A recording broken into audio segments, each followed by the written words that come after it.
everyone. Welcome back to another episode of Family Wealth and Other Musings. I am your host, Becky Easton. Today is Monday, September 26th, and so we're going to be asking you to do a little bit of meditation with us, meditating on some important questions in life and your legacy. One of the things that as a personal family lawyer, one of the things that we try to focus on is not just drafting documents.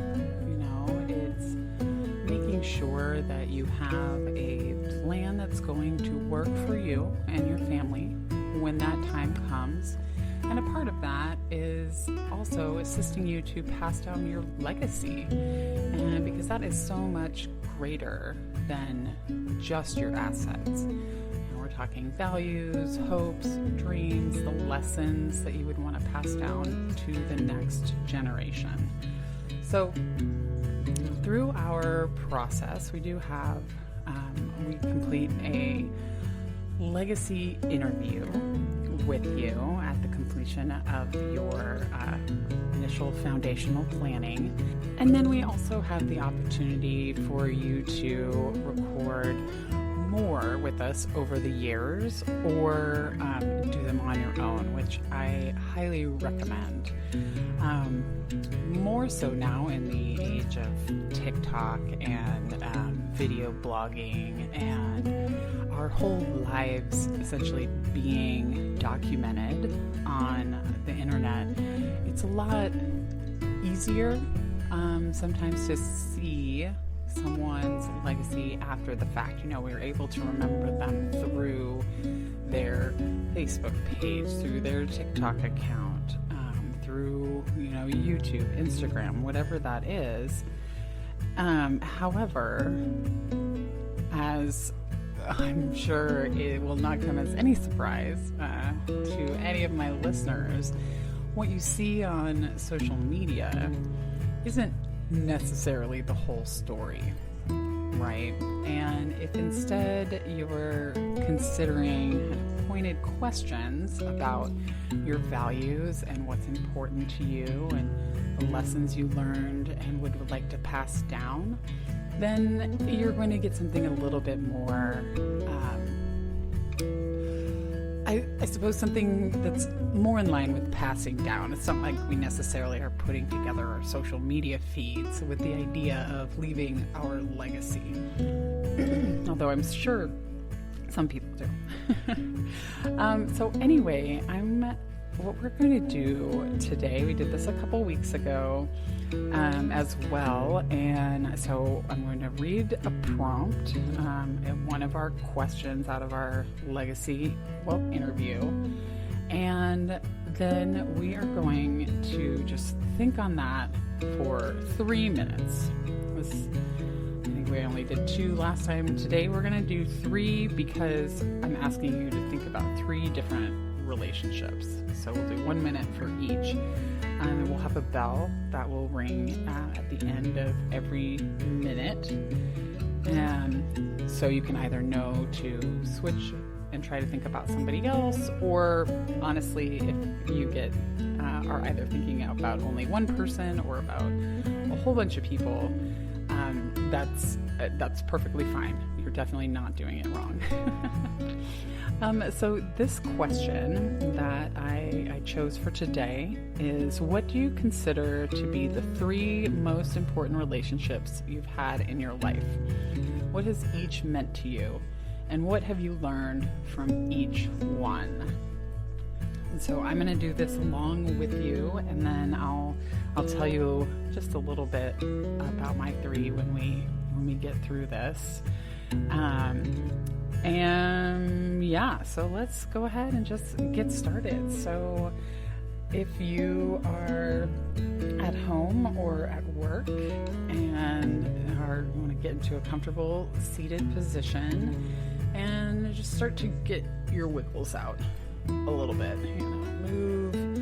Move your chest around, move your shoulders up and down, move your hips a little bit, If you're driving, you can still do the same thing, just be careful. Make sure you're seated comfortably.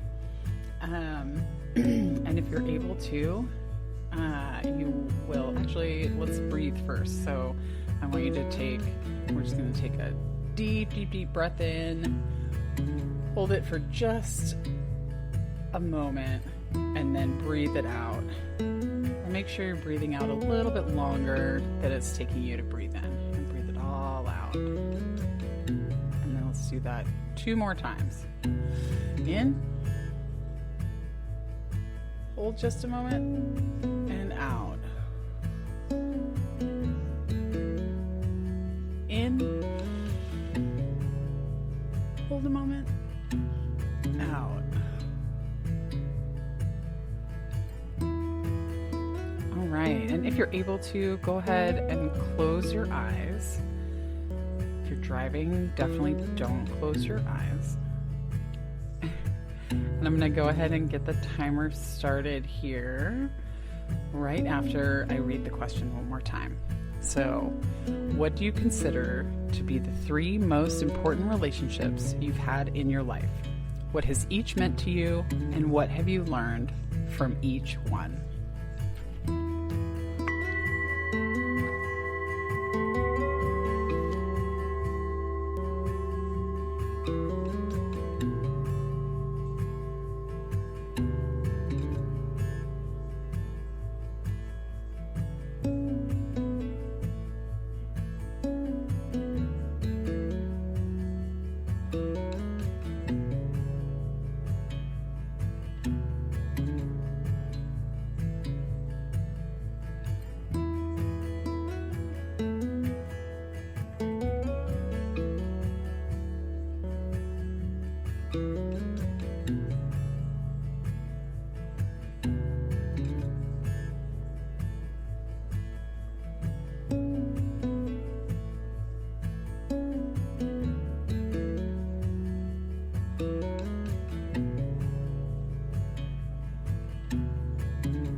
Go ahead and wiggle your toes and fingers and start moving your body around a little bit. Get a good stretch. Arms up over your head if you can. And open your eyes if you had them closed. So, who did you think about? Who are the 3, or maybe even just one, of the most important relationships you've had in your life? What is it that these people mean to you? What did you learn from each one? And so when I was initially thinking about this, the first thing I realized is that this is going to be fluid over time, at least for me, because the people that I came up with for today, I can certainly, I'm not going to say I could see them being replaced, but I could see how they are just specifically important to me right now. And, I don't know, I hope I live a much longer life and that I have other important relationships yet to come. So anyway, my three really were my husband, a friend of mine, and then myself, which is obviously has been a lifelong relationship, but only now am I really working on improving that relationship. So when it comes to that relationship with my husband and how important that's been, I just genuinely like him.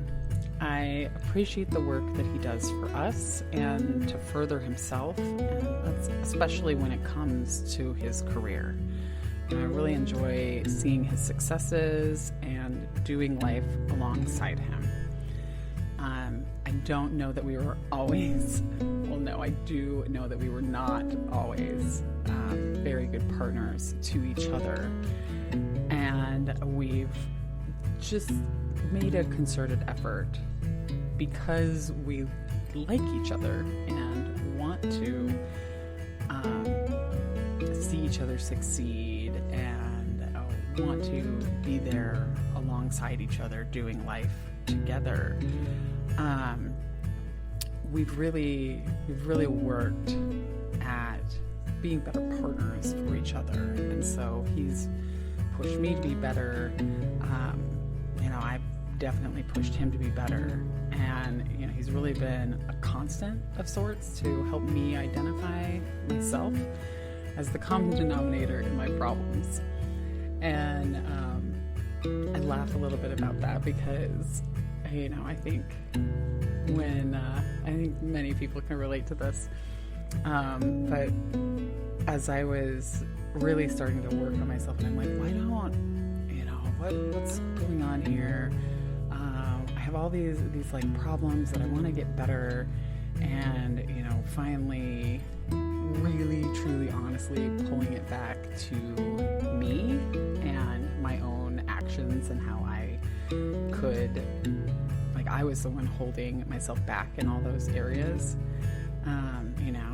You do things enough times expecting a new result without changing yourself, and that is just insanity. And so I've been really grateful for our relationship, because we've stuck together to help each other grow and become more.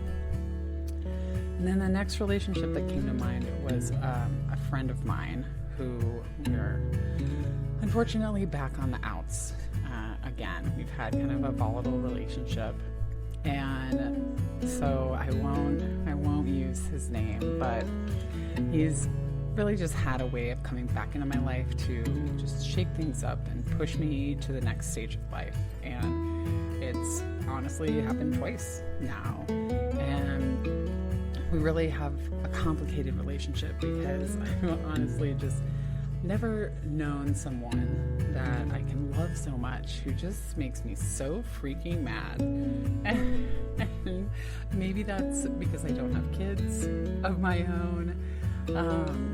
But despite all the frustrations, I can truly say that I've been really grateful for his place in my life. And I'm eternally grateful for the person that I've been pushed to become as a result of that. super, super appreciative despite how difficult it is at times. And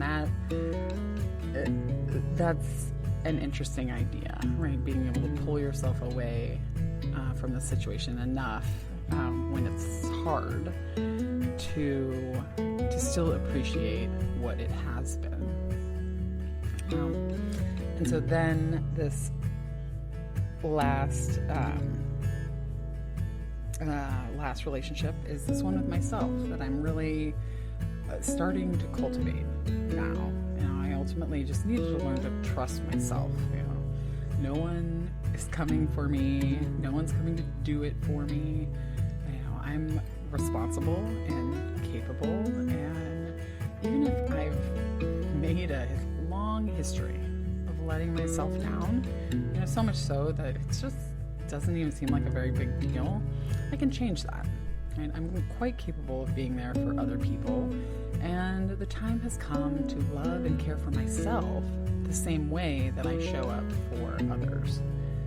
I think I'm a pretty neat person, if I do say so myself, and there's really just no need to be the harsh critic that I was being to myself when I would never talk to a friend that way. So really learning to cultivate and love and trust my relationship with myself has become really, really important to me right now at this stage in my life. And I hope you've also got some really good thinking in. And like I said, whether you thought deeply about one relationship during those 3 minutes or surveyed several relationships, trying to whittle it down, spending time considering the people who are important to you helps you attract more of that into your life. Get clear on what it is you do like, what it is you don't like, and work to change what you can. Especially when it comes to yourself. You got to start with number one. Love yourself, be gentle and kind and good to yourself, and see what happens in your other relationships. Honestly, life is just too short for toxic relationships if you can find that way to break away. So this has been another episode of Family Wealth and Other Musings. I hope you enjoyed listening in. I appreciate you being here. I'm your host, Becky Easton, and tomorrow we will be talking a little bit about our blog article and newsletter article for this week about Anne Heche, who recently died in a tragic accident with a bit of conflict around her will. So tune in for that discussion tomorrow. And also, if you do want to receive our weekly newsletters, and also you can access some of our additional free resources and whatnot through our law firm's links page. You can access by going to bit.ly/Easton Law Links. That's bit.ly/Easton Law Links. And we'll put that in the About section as well for this episode. So again, thanks so much for tuning in. I look forward to talking to you again more tomorrow. Bye.